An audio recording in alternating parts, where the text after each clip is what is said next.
Today, we uncover the shocking cases of young offenders whose crimes stunned the nation. Their reactions to hearing reveal the raw reality of justice. And today, as a young man, I can begin to pay for that. I can never give back what I've taken. And the devastating consequences of their actions. Brace yourself for the moments that change their lives forever. She sentenced on count 1, the murder of Dominic Rousseau, 15 years to life. Case 1 is about TJ Lane, at just 17, committed a school shooting in Chardon, Ohio, killing 3 students and wounding several others. In the days following the attack, Lane showed no remorse, and his trial was no different. During his sentencing, Lane's behavior shocked everyone in the courtroom. Wearing a white t-shirt with the word killer scrawled across it, he smirked and refused to acknowledge the victim's family's grief. When given the opportunity to speak, Lane mocked the families, delivering a vulgar and hateful statement that left the courtroom in stunned silence. Satan pulled the trigger that killed your son, now masturbates to memory. All of you. The judge sentenced Lane to 3 consecutive life sentences without parole. While the victims' families expressed relief that justice was served, Lane's defiance and lack of remorse left many questioning his capacity for empathy. His reaction became a grim symbol of the emotional toll such cases take on all involved. Nick is a very kind and loving.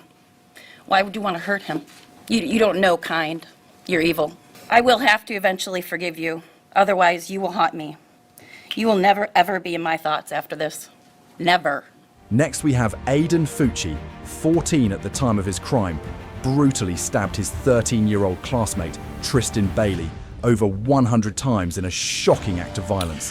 114 stab wounds, 49 defensive wounds, 35 wounds to the head and neck, 29 to the back and shoulder, and 6 fatal wounds. After the murder, Fucci mocked the situation on social media, posting selfies from a police car. We're having fun in a f***ing cop car. Yep. During his sentencing, however, Fucci's demeanor was drastically different. He broke down in tears, apologized to the Bailey family, and expressed regret for his actions. As the judge handed down a life sentence, Fucci sobbed uncontrollably, visibly shaken by the weight of the punishment.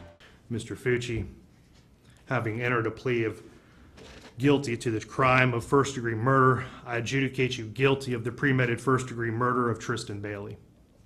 I sentence you to life in prison. Move to case 3, which involves Willard Miller and Jeremy Goodale, both 16, were involved in the premeditated murder of their high school Spanish teacher, Nohema Graber, in Iowa. The 2 teenagers lured Graber to a park and fatally attacked her before attempting to hide her body. In court, both teens sat quietly as the details of their crime were read aloud. At sentencing, Miller appeared emotional, wiping away tears, while Goodale kept his head down, avoiding eye contact with the judge. Both expressed remorse, apologizing to the Graber family for their actions. Despite their apologies, the judge emphasized the deliberate and brutal nature of the crime, sentencing both to life imprisonment. The defendants shall be sentenced to life with the possibility of parole after 25 years. The defendant, Willard Noble Chaden Miller, should be sentenced to life with the possibility of parole after 35 years. In the last, we have Michael Swanson, at 17 when he shot and killed 2 convenience store clerks during separate robberies.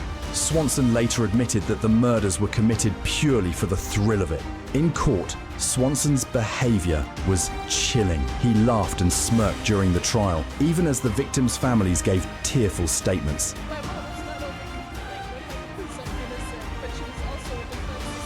His lack of remorse was palpable, and he offered no apology for his actions. When sentenced to 2 life terms without parole, Swanson showed no visible reaction. His cold and detached demeanor left the courtroom deeply unsettled. You are dangerous, you are unpredictable, and there is no place for you in an open, law-abiding society.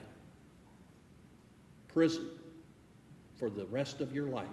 For the families of his victims, the lack of remorse added to their anguish, underscoring the emotional devastation caused by his actions. Next case involves the story of Mackenzie Sharilla, 19 years old, was convicted of murdering her boyfriend and his friend by intentionally crashing her car at high speed into a building.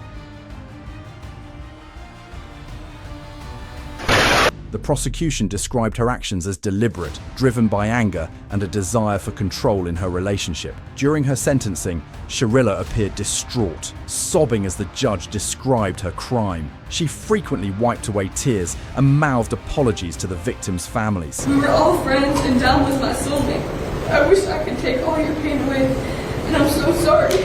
The judge handed her 2 concurrent life sentences with the possibility of parole after 15 years, emphasizing that her actions had been calculated and intentional. For the families of the victims, Sharilla's tears brought little solace. Mackenzie showed no mercy on Dominic, nor did she on Davion. Only God at this time can have mercy on her soul. They described their pain as unending, urging others to remember the young lives lost in the tragedy. Sharilla's courtroom reaction highlighted the weight of a life sentence, particularly for someone so young. As these teenage offenders face their life sentences, their reactions in court offer a chilling glimpse into the reality of justice. If you found these stories powerful, don't forget to like and subscribe for more insights into the world of crime